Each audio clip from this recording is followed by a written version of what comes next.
Maintenant, si on passe sur la ligne suivante, on passe sur la ligne, voilà, production des liasses fiscales. On en a parlé dans la partie théorique. Donc, sur la production des liasses fiscales, vous voyez étape du processus libellé. Donc, ça va être comptabiliser les écritures extra-comptables. Donc, tout ce qui est les intégrations, les déductions, etc. Vous allez avoir en termes de description du processus. Alors, je vais corriger ici. Oui, description, il apparaît. Alors, description du processus de production, c'est comptabiliser les écritures extra-comptables de chaque entité concernée pour les besoins propres. On parle du service qui est concerné. Donc ici, le service peut être différent de part et d'autre en fonction de la banque. Ça va être le service comptabilité sociale et fiscalité, mais ça peut être un autre service en fonction du nom. Le fait générateur du risque dans la production des liasses fiscales, ça va être que il n'y ait pas de livraison dans les délais demandés par l'administration fiscale. Donc ici, alors pas fiscal, plutôt fiscal. Voilà, fiscal. Voilà, autant pour moi. Ici, dans notre analyse, on se rend compte que c'est un risque qui est plutôt, la réalisation de ce risque est plutôt rare, mais si jamais ce risque se réalise, il serait grave. En termes de criticité, lorsque l'on combine la partie fréquence et la gravité, on se rend compte que manquer à la livraison des liasses fiscales dans les délais, c'est un risque fort. C'est un risque fort. Et là, qu'est-ce qu'on a comme solution? C'est peut-être faire appel à des consultants externes en cas de manque de compétences ou en cas de surcharge d'activité, par exemple. Ça peut être également d'autres commentaires, d'autres solutions. Donc là, en l'occurrence, comme le risque d'activité est forte, on a mis un commentaire pour indication et on a gardé un risque brut fort. Maintenant, en termes de dispositif de maîtrise des risques, en étape 3, donc là on était en étape 2, pardon, en étape 3, on se rend compte que le dispositif est rédigé, mais il n'est pas mis à jour régulièrement.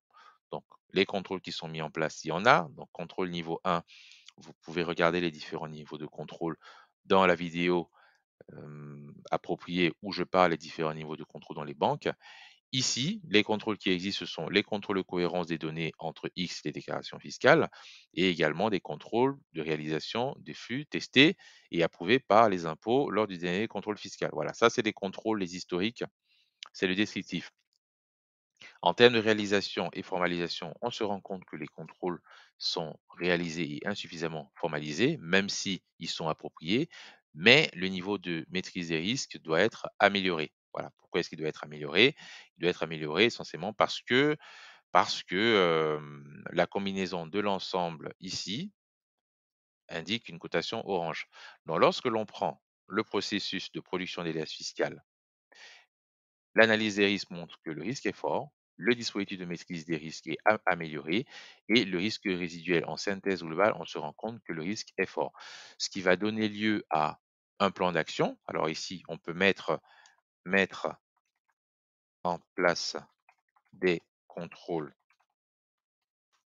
appropriés appropriés, voilà, on va y arriver, sur l'année X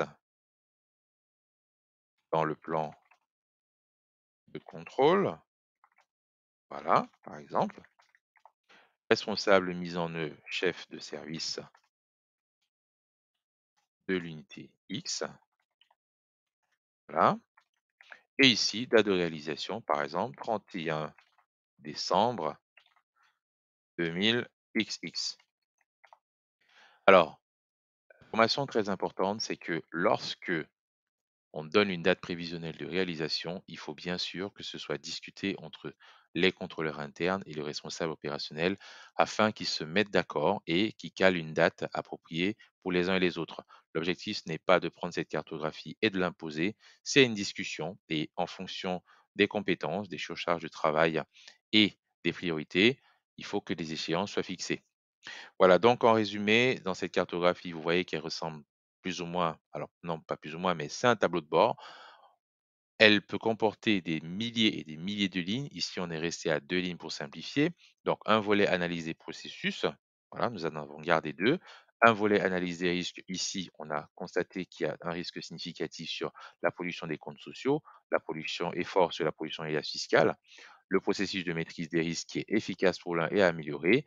Et un risque net faible pour le processus de pollution des comptes sociaux et pour la pollution des liasses fiscales, un risque résiduel net fort et à améliorer.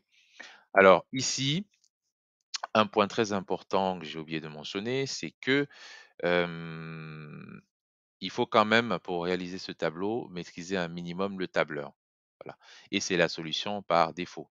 On aurait pu faire la vidéo sur l'ensemble des champs à renseigner, la définition, les paramétrages, mais ça serait beaucoup trop long.